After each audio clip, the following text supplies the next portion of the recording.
नई नौकरी लगी हो या फिर करंट नौकरी में प्रमोशन मिला हो, सैलरी अकाउंट में आते ही शुरू हो जाती है प्लानिंग घर लेने की, कार लेने की, महंगी ज्वेलरी या फिर प्रोडक्ट्स लेने की।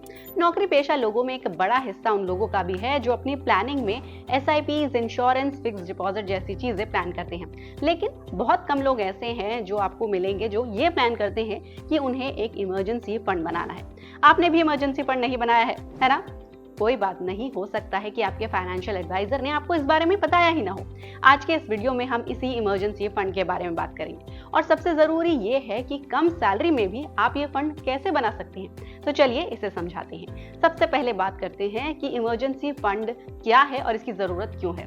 कई बार जिंदगी में ऐसी चीजें होती हैं जो हमारे चाहे बिना भी हमारे साथ हो जाती हैं, जैसे अचानक नौकरी चला जाना, या फिर कार ब्रेकडाउन हो जाना, या फिर घर में अचानक किसी बड़े रेनोवेशन की जरूरत आ जाना।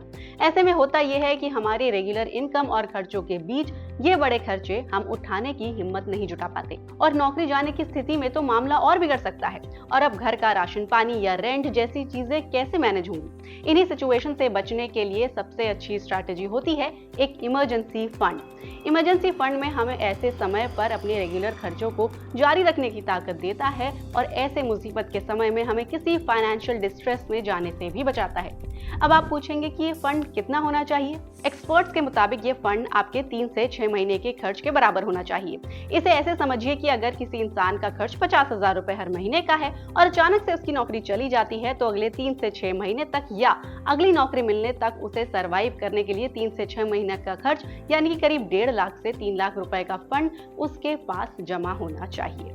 अब बात फंड बनाने की।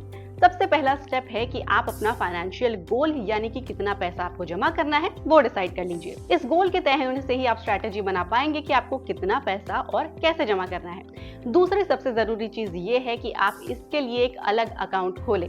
इसे अपने रेगुलर सेविंग बैंक अकाउंट से अलग रखें। अगर आप इसे अपने रेगुलर अकाउंट में ही रखेंगे तो आपका मन होगा कि इसे निकाल कर अपने रेगुलर खर्चों या फिर लाइफस्टाइल की जरूरतों के लिए खर्च कर दिया जाए। तो बेहतर ये होगा कि अलग अकाउंट ही रखा जाए। इसके बाद सबसे जरूरी स्टेप है अपने सेविंग्स को ऑटोमेट करना, ताकि पैसे अपने आप ही आपके अकाउंट में जमा होते जाएं। यानी हर महीने आपकी सैलरी आते ही कुछ पैसे कट जाएं और वो इमरजेंसी फंड में चले जाएं। कई लोग इसके लिए एसआईपीज और रिकरिंग डिपॉजिट का सहारा लेते हैं। एसआईपीज तो आप 100 रुपए से भी शुरू कर सकते हैं और पोस्ट ऑफिस में रिकरिंग डिपॉजिट्स तो आप 10 रुपए से भी शुरू कर सकते हैं। तो अपने लक्ष्य के हिसाब से हर महीने के लिए एक अमाउंट तय करें। एक बात का ध्यान रखिए कि अगर आपके खर्चे बढ़ते हैं तो उसके हिसाब से अपना गोल और अपनी एसआईपी दोनों को ही बदलते रहिए। आप किसी भी एसआईपी कैलकुलेटर की मदद से ये पता लगा सकते हैं कि आपको कितना पैसा जमा करना है और कितने महीनों में जमा करना है। उसके लिए हर महीने कितने की एसआईपी या फिर रिकरिंग डिपॉजिट आपको करना है। बस आपका इमरजेंसी फंड इस तरह से तैयार हो जाएगा। अब एक प्रो टिप भी जरूरी है, अपने इमरजेंसी फंड का इस्तेमाल किसी सचमुच की इमरजेंसी में ही करें। ये नहीं कि बाइक और कार खरीदने के लिए आपने उस फंड से पैसे निकाल लिए, क्योंकि आपको नहीं पता कि कब आप वाकई इमरजेंसी फंड की आपको जरूरत पड़ जाए। उम्मीद है कि आपको इमरजेंसी फंड पूरी तरह से समझ में आ गया होगा और अपने लिए एक इमरजेंसी फंड बनाने पर आपने काम शुरू कर दिया होगा। अपने दोस्तों और रिश्तेदारों को भी इस वीडियो को भेजें और उनको बताएं कि इमरजेंसी फंड के क्या फायदे हैं और वो किस तरीके से इसकी प्लानिंग कर सकते हैं। आपके काम की ऐसी ही जानकारी के लिए एनडीटीवी प्रॉफिट हिंदी को जरूर सब्सक्राइब करें और हमें कमेंट करके बताएं कि आप और कौन से टॉपिक्स पर ऐसे एक्सप्लेनर वीडियोस देखना चाहेंगे।